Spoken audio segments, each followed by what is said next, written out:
अस्सलाम वालेकुम स्टूडेंट्स। आपको खुशामदीद कहता हूँ अपने YouTube channel questions to think में।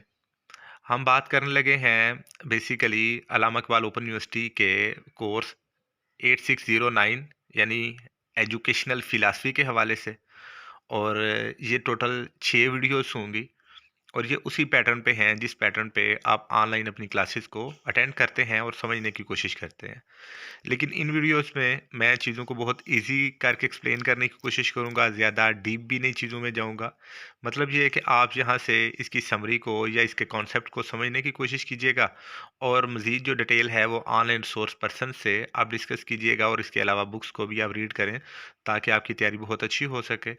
लेकिन जो एक कॉन्सेप्चुअल क्लैरिटी है उसको हम यहाँ भी करने की कोशिश करेंगे। और इस वीडियो में बेसिकली आप यूनिट 1 इंट्रोडक्शन टू फिलासफी यानी पूरा जो 9 यूनिट्स हैं उनमें बेसिकली क्या डिस्कशंस हैं उसका इंट्रोडक्शन समझने की कोशिश करेंगे। और इसके अलावा यूनिट 2 में फर्स्ट जो एजुकेशनल फिलासफी है, जनरल फिलासफी है, आइडियलिज्म, उस पर हम बात करेंगे। तो चलें शुरू करते हैं जी। बेसिकली इसके ऑब्जेक्टिव्स में आप फिलासफी को की डेफिनेशन को समझेंगे, इसके स्कोप को समझेंगे, ब्रांचेस को समझेंगे, रिलेशनशिप एजुकेशन और फिलासफी का इस पे बात करेंगे, और फिलासफी का रोल क्या है एजुकेशन पॉलिसी और प्रैक्टिस में इसके हवाले से, और आइडियलिज्म की डेफिनेशन, और इसके अलावा कुछ एजुकेशनल फिलासफीज हैं उन पे भी बात होगी डेफिनेटली। फिलासफी बेसिकली दो अल्फाज का मजमूआ है, फिलोज एंड सोफिया, और ये दो ग्रीक अल्फाज हैं। मैंने एक वीडियो अपलोड की थी जिसमें मैंने ये बताया था कि एजुकेशन में यूजली ऐसा होता है कि आप ये देखेंगे कि जिन अल्फाज के एंड पे लॉजी इज़म या वाई आता है वो सारे ग्रीक होते हैं, जबकि दूसरे वर्ड लैटिन होते हैं। जैसे एजुकेशन है, करिकुलम है, तो आप देखेंगे कि ये लैटिन है, जबकि साइकोलॉजी, फिलासफी और प्रैग्मेटिज्म वगैरह ये ग्रीक वर्ड हैं। तो philos means love for and Sophia means knowledge or wisdom, so love for wisdom। इसके अलावा इसके कुछ जनरल डेफिनेशंस हैं, सर्च फॉर ट्रूथ, और अक्ल के ज़रिए आप जब ज़िंदगी की सच्चाई या किसी चीज़ की सच्चाई को जानने की कोशिश करते हैं तो हम उसको फिलासफी कहते हैं। तो ये जनरल उसकी डेफिनेशंस ही हैं। यहाँ पे कुछ विद रेफरेंस डेफिनेशंस हैं, जैसे प्लेटो ने ये बोला है, philosophy aim that a knowledge of the eternal nature of things, जबकि अरिस्टोटल ये कहता है कि ये साइंस है और इसका मकसद ये है इन्वेस्टिगेट करना चीज़ों की जो एग्जिस्टेंस है उसके हवाले से। स्पेंसर इसको डिफरेंट तरीके से फिर कहता है, philosophy is concern with everything as a universal science. और फिर नेलर ने इसकी एक डेफिनेशन की है और इसके बाद कांट ने। सो यहाँ पे मैं इस चीज़ों पे बहुत ज़्यादा फोर्स नहीं करूँगा क्योंकि ये डेफिनेशंस हैं, आप इनको खुद पढ़ें और याद कर लें। मीनिंग ऑफ एजुकेशन, अब फिलासफी की हमने बात कर ली तो दूसरी जो चीज़ है एजुकेशन, यानी इन दोनों का, क्योंकि हम इस कोर्स में आपस में रिलेशनशिप ही देखने वाले हैं तो एजुकेशन के मीनिंग को समझना भी बड़ा ज़रूरी है। तो एजुकेशन बेसिकली दो अल्फाज का मजमूआ है। आप देख लें कि ये लैटिन दो दो वर्ड हैं, सॉरी दो नहीं, ये लैटिन वर्ड से इंड्यूस हुआ है या निकला है, डिराइव हुआ है। तो एजुकेयर और एजुकेयर ही दूसरा भी वर्ड है अगर इसको प्रोनाउंस करें, लेकिन इसके स्पेलिंग में डिफरेंस है, यानी एक में ए है और एक में ई है, इतना डिफरेंस है। तो फर्स्ट जो केयर है उसका मीनिंग है टू ब्रिंग अप, और एजुकेयर जो सेकंड है इसका मीनिंग है draw out, education, art of teaching etcetera. आप इसके मीनिंग में इसको ले सकते हैं। तो बेसिकली ये दो तरह से मीनिंग होते हैं, एक होते हैं डेरिवेटिव या डिक्शनरी मीनिंग, आप इनको कह लें कि जो जिनको आप उर्दू में अगर पढ़ें तो लिखा होता है लुघवी, मैंने यानी लुगत से लिया गया, यानी डिक्शनरी से लिया गया मीनिंग होता है। और दूसरा होता है इसका एक्सप्लेनेटरी या इस्तिलाही, या आप बोलें कि इसका जो कॉमन एक्सप्लेनेशन टाइप, क्या हमें इसकी समझ आती है कि एजुकेशन क्या है। तो फिर अरिस्टोटल की डेफिनेशन बहुत फेमस है इसके बाद, education is creation of sound mind in A sound body. और इस्लामिक पॉइंट ऑफ व्यू से आप जब भी बात करेंगे तो एक ऐसा प्रोसेस है एजुकेशन के जिस तरीके के ज़रिए आप अल्लाह ताला का कुर्ब हासिल कर सकें या अल्लाह ताला की जो रज़ा है उसके मुताबिक खुद को डाल सकें। तो ये इस्लाम के मुताबिक इसका कॉन्टेक्स्ट। अगर हम फिलासफी ऑफ एजुकेशन की बात करें तो एजुकेशन में जो एम्स ऑफ एजुकेशन बेसिकली होते हैं ये बेसिकली फिलासफी से ड्राइव होते हैं। जैसे मैंने ये बात की थी कि आप ये देखें कि जो बी हमारे माइंड में कोई बात आती है किसी बात को जानने के लिए, किसी बात की हकीकत को समझने के लिए, तो वो बेसिकली इंसान की सोच से शुरू होती है। और उसके लिए बंदा उसकी हकीकत को जब जानने की कोशिश करता है तो दलील का इस्तेमाल करता है सोच के ज़रिए। तो ये जो है ये बेसिकली आप समझ लें कि ये फ़िलॉसफ़ी है। और अगर आप सपोज़ किसी अदारे में पढ़ रहे हैं, आप कहीं पे जा रहे हैं, तो कोई मकसद है इसके पीछे। और वो जो मकसद आपने डिसाइड किया है वो फ़िलॉसफ़ी के थ्रू ही आपको मिलता है। अब फ़िलॉसफ़ी हर बंदे की डिफरेंट हो सकती है। अगर आप एक इस्लामिक सोसाइटी में हैं तो इस्लामिक फ़िलॉसफ़ी से आप बिलॉन्ग करते होंगे। अगर आप लिबरल सोसाइटी से हैं तो लिबरल फ़िलॉसफ़ी से आप बिलॉन्ग करते होंगे। या अगर आप पास्ट में जाके थोड़ा-सा देखें तो जैसे-जैसे फ़िलॉसफ़ी चेंज होती रही है वैसे-वैसे लोगों के जो अ, एजुकेशन का पर्पस है वो भी चेंज होता रहा है। लेकिन हमने जैसे डिसाइड किया था कि हम ज़्यादा डीप नहीं जाएँगे, सो स्ट्रेट फॉरवर्ड रहते हैं। तो एजुकेशनल फ़िलॉसफ़ी में कुछ आंसर जो हैं क्वेश्चन हैं, उनका आंसर सर्च करने की कोशिश की जाती है। फर्स्ट है कि एम क्या है एजुकेशन का, यानी व्हाई टू एजुकेट। आप इसको सिंपली इस तरह से भी याद रख सकते हैं, जिससे जैसे आगे स्मॉल ब्रैकेट्स में इस चीज़ को एक्सप्लेन करने की कोशिश की गई है कि सबसे पहले मकसद क्या है तालीम का? हमने किन को पढ़ाना है, यानी बच्चों को, किन लोगों ने पढ़ाना है, और क्या इसमें निसाब होगा, और क्या मेथड यूज़ किए जाएँगे, किस तरह से एवैल्यूएशन की जाएगी, कितने टाइम में ये किया जाएगा, ये सारे जितने भी क्वेश्चन होते हैं वो बेसिकली फ़िलॉसफ़ी के होते हैं। तो फील्ड ऑफ फिलॉसफी में एक जो फील्ड है, यानी फिलॉसफी खुद अगर इसको हम ब्रेक करें तो इसमें मेटाफिजिक्स, एपिस्टेमोलॉजी, लॉजिक एटसेट्रा सारी आ जाती हैं। और कंप्रीहेंसिव अगर हम इसको लें फिलॉसफी की फील्ड को, तो इसको बोला जाता है ये mother of all sciences. Mother of all sciences क्यों? क्योंकि जितनी भी साइंसेज हैं वो किसी क्वेश्चन से स्टार्ट होती हैं। तो जहाँ पे क्वेश्चन शुरू में होगा समझ लें कि आपने फिलॉसफी को इस्तेमाल किया, यानी क्वेश्चन करना ही बेसिकली एक फिलॉसफी का एक्ट है। तो सब्जेक्ट मैटर में अगर आप देखें तो ये फिजिकल और सोशल साइंसेज और एवरी जो जनरल प्रॉब्लम है उसको डिस्कस करती है। स्कोप ऑफ फिलॉसफी में नेचर ऑफ द यूनिवर्स, यानी क्या क्या चीज़ें इसमें डिस्कस की जाती सकती हैं, तो ये फर्स्ट नेचर ऑफ यूनिवर्स है, और वैलिडिटी ऑफ नॉलेज है, और एप्लीकेशन ऑफ रीज़न है, ब्यूटी का क्राइटेरिया क्या है, खूबसूरती क्या होगी, बदसूरती क्या होगी, लैंग्वेज का क्या रिलेशनशिप है हमारी सोच के साथ, ख़यालात के साथ, इन चीज़ों को डिस्कस किया जाता है।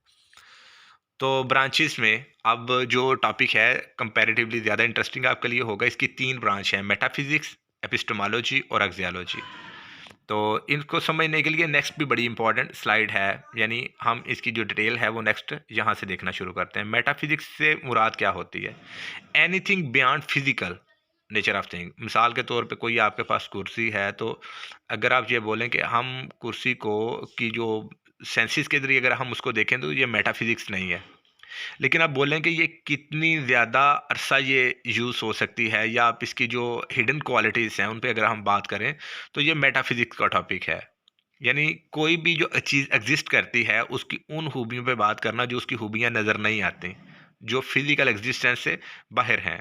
तो इनको हम बोलते हैं, ये मेटाफिज़िक्स का फिलॉसफी की एक ब्रांच की अंडर स्कोप में आएगी। तो मेटाफिज़िक्स में स्टडी ऑफ एग्जिस्टेंस है, कॉस्मोगॉनी है यानी स्टडी ऑफ क्रिएशन, कॉस्मोलॉजी है स्टडी ऑफ कॉस्मोस, अंटोलॉजी है study of ultimate reality, philosophy of self, philosophical analysis of self, यानी इंसान अपने आप का जो तजिया करे, खुद ही आप कह लें। एपिस्टेमोलॉजी में ये है study of nature of knowledge. तो यहाँ पे कि जो हमारे पास इल्म है वो ऑथेंटिक है, उसमें कोई मिस्टेक तो नहीं है, या जिन सोर्सेज से हमें वो मिला है क्या वो सोर्सेज ऑथेंटिक हैं, उनके सोर्सेज को स्टडी करना, इल्म की ऑथेंटिसिटी को स्टडी करना, उसकी वैलिडिटी, लिमिट्स एटसेट्रा, इन चीज़ों को स्टडी करना एपिस्टेमोलॉजी के अंडर आएगा। और एक्सियोलॉजी में दो ब्रांचेस हैं, एथिक्स और एस्थेटिक्स। एथिक्स मीन्स राइट और रॉन्ग क्या है, सही क्या है, गलत क्या है, और एस्थेटिक में खूबसूरती, बदसूरती, खूबसूरती का क्या क्राइटेरिया होगा, बदसूरती का क्या क्राइटेरिया होगा, इन चीज़ों पे बात करना बेसिकली एक्सियोलॉजी में आएगा।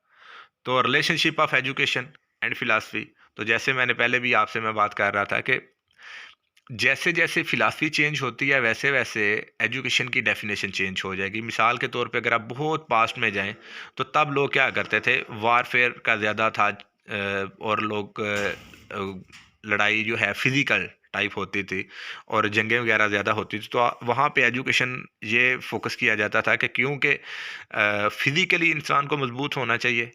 इसलिए मकसद क्या हुआ, फिज़िकली इंसान को मजबूत होना चाहिए और इसीलिए इंसान का जो ट्रेनिंग है वो भी इसी तरह की होनी चाहिए। तो घुड़सवारी, तलवारबाज़ी, नेज़ाबाज़ी, इन चीज़ों पे ज़्यादा फोकस था।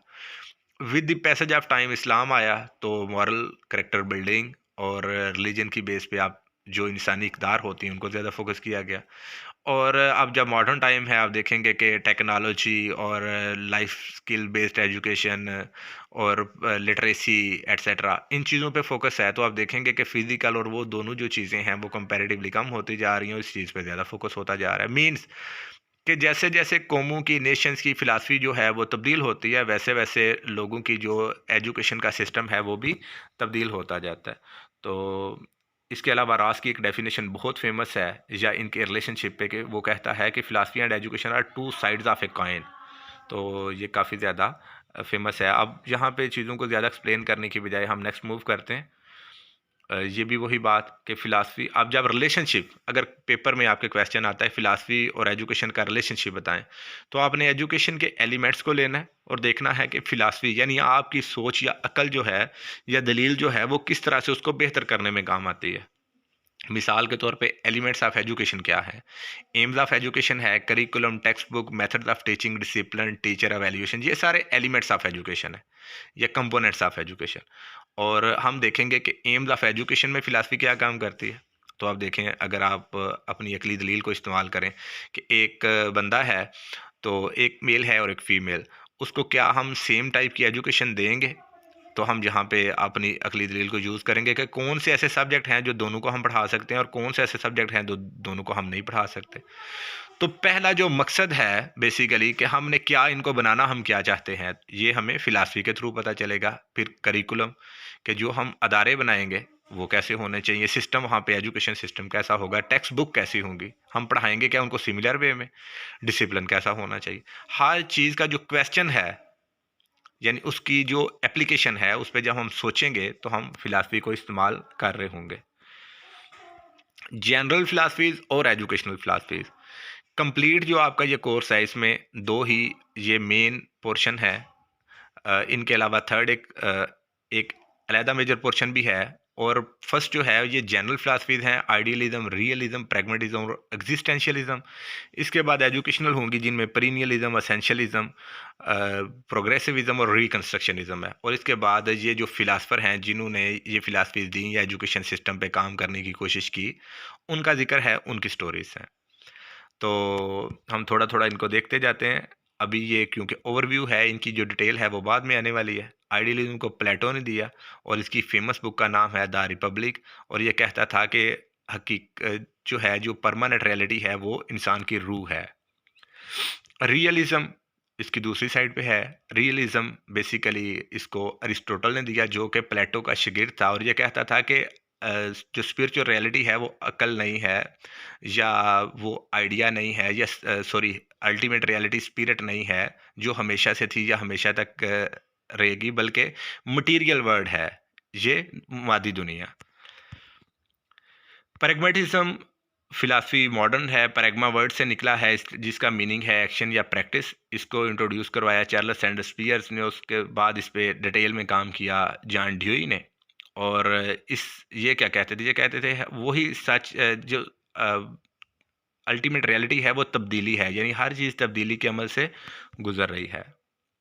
एग्जिस्टेंशियलिज्म वाले कहते थे कि ना कोई सच है ना कोई झूठ है, बल्कि ये दुनिया पे जो चीज़ें जो इंसान एग्जिस्ट करता है उसके नज़दीक क्या सच है ये डिफ़र कर सकता है। मिसाल के तौर पे मेरे नज़दीक दुनिया की सच्चाई और है, बाकी लोगों के नज़दीक और हो सकती है। मेरे नज़दीक दुनिया का इल्म और ठीक है, आप लोगों के नज़दीक और ठीक हो सकता है।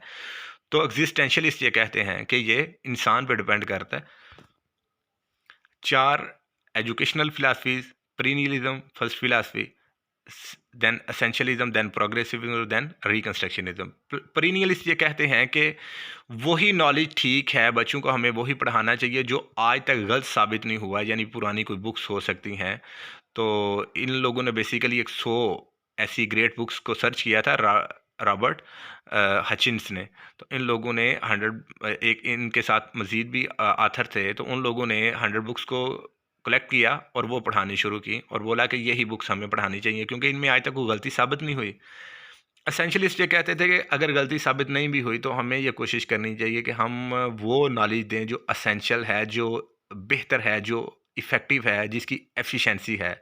मिसाल के तौर पे आपने किसी एक जगह पे जाना है, तो एक उसको रास्ता जाता है ऐसा कि जो आज तक गलत साबित नहीं हुआ और वो बिल्कुल ठीक रास्ता था। लेकिन एक कोई शॉर्टकट अगर मिल गया तो वो ये कहते हैं कि शॉर्टकट को यूज़ करें, क्यों आप उसी रास्ते को यूज़ करना चाह रहे हैं ना? तो एसेंशियलिस्ट कहते हैं कि बेशक वो ठीक था रास्ता, लेकिन आज के टाइम पे हमें क्या वो बेहतर है, एफिशिएंट है, वो हम यूज़ करें। प्रोग्रेसिविस्ट ये कहते हैं कि एवरीथिंग के जो इंसान को बेनिफिशियल है, जो उसको उसके एक्सपीरियंस के थ्रू उसको सिखाई जा सकती है, वो हमें उसको फोकस करना चाहिए और नॉलेज को हमें छोड़ना चाहिए, बल्कि स्किल पे ज़्यादा फोकस करना चाहिए।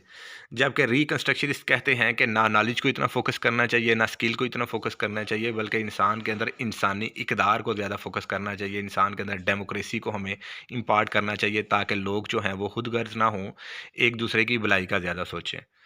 तो इसके बाद यूनिट 2 आइडियलिज्म। आइडियलिज्म जैसे हमने बात की थी, प्लेटो ने इसको इंट्रोड्यूस करवाया। यहाँ पे इसकी मैं बहुत ज़्यादा आपको डिटेल बिल्कुल नहीं दूंगा। आप अगर आइडियलिज्म फ़िलासफ़ी के मतलब मज़ीद सीखना चाहते हैं तो इसका जो लिंक है वो मैं डिस्क्रिप्शन में पेस्ट कर देता हूँ। क्योंकि इसकी जो ऑलरेडी वीडियो है वो यूट्यूब पे मैंने अपलोड की है। आप उसको देखेंगे तो उम्मीद है आप उसको बहुत एंजॉय करेंगे। So thank you very much. अगर आपको ये वीडियो अच्छी लगी है तो मेरे चैनल को सब्सक्राइब करें और अगर कोई कन्फ्यूजन है तो कमेंट सेक्शन में कमेंट करें ताकि मैं उस पे आपको सपोर्ट कर सकूं। अल्लाह हाफ़िज़।